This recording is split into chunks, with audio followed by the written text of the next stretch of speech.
안녕하십니까? 좋은 아침입니다. 오늘도 여호와의 회의에 오신 분들을 환영합니다. 하나님께서 우리에게 주신 말씀은 다니엘서 7장 15절의 말씀입니다. 나 다니엘이 중심에 근심하며 내 머릿속에 환상이 나를 번민하게 한지라. 오늘 말씀의 제목은 미래를 아는 능력입니다. 월드컵 경기가 시작되면 결과를 예측하는 사람들이 있습니다. 한국이 16강에 오를 것인가 말 것인가에 대한 예측들이 있습니다. 경기가 시작되면 게임 스코어에 대한 여러 예측들이 있습니다. 다니엘은 미래에 대한 예언을 하는 사람입니다. 이것은 축구 경기가 어떻게 될 것 정도의 예측이 아닙니다. 앞으로 올 세계의 역사의 흐름을 말하고 있습니다. 바벨론의 멸망을 예언하고 있죠. 15절과 16절 말씀을 봅니다.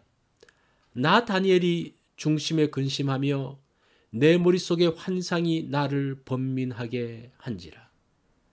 내가 그 곁에 모여 선 자 중 하나에게 나아가서 이 모든 일의 진상을 물으매 그가 내게 말하여 그 일의 해석을 알려주며 이르되, 내 짐승의 예언은 벨사살 원년 바벨론 멸망 14년 전이었습니다. 날개 달린 강력한 사자인 바벨론이 날개가 뽑혀버렸습니다. 두 발을 들고 서 있는 초라한 모습을 예언했습니다. 다니엘이 예언을 했지만 바벨론 왕은 제대로 준비하지 못했습니다. 미래를 알고 예언하는 사람은 두 부류입니다.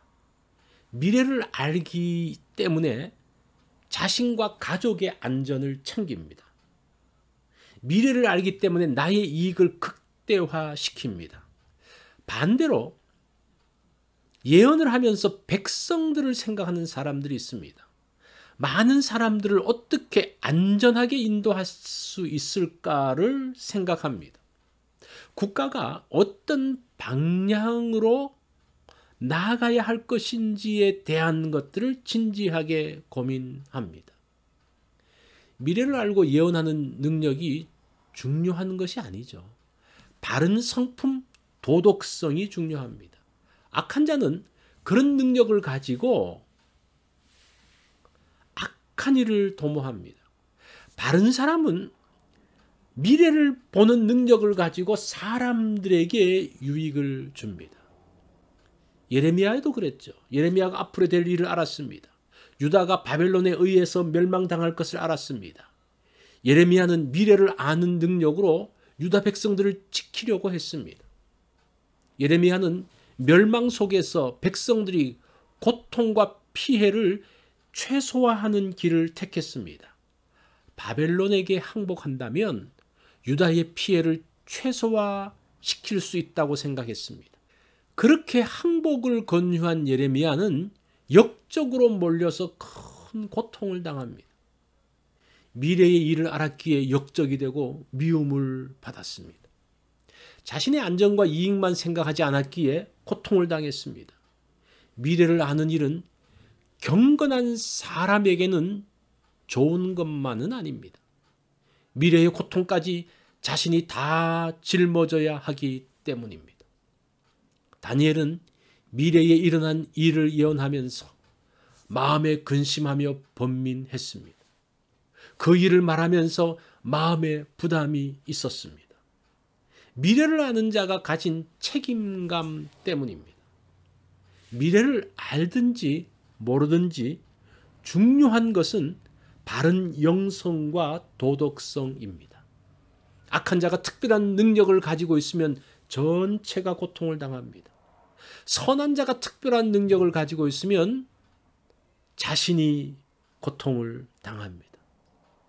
능력과 은사는 하나님께서 주신 것입니다. 하나님께서 주신 능력을 가지고 일을 하면 됩니다. 그러나 성품은 하나님께 순정하며 만들어가는 것입니다. 능력이 아닌 바른 영성과 도덕성을 갖기 원합니다. 바른 성품과 경건성을 가지고 맡겨진 일을 감당하기 원합니다. 하나님께서는 능력이 아닌 성품을 보십니다. 능력만으로 사람을 평가하던 때가 있었습니다. 그런데 이제는 인성을 중요하게 봅니다. 큰 능력이 악한 사람에게 주어지면 불행입니다. 작은 능력이라도 선하게 쓰임받으면 축복이 됩니다. 능력 이전에 바른 사람이 되어야 합니다. 내가 가진 능력으로 나의 유익만 추구합니까? 아니면 모두의 유익을 만들어 갑니까? 오늘 나의 성품, 나의 경건성을 체크하는 그러한 날이 되어지기를 바랍니다. 이것이 오늘 여호와의 회의에서 주신 말씀입니다.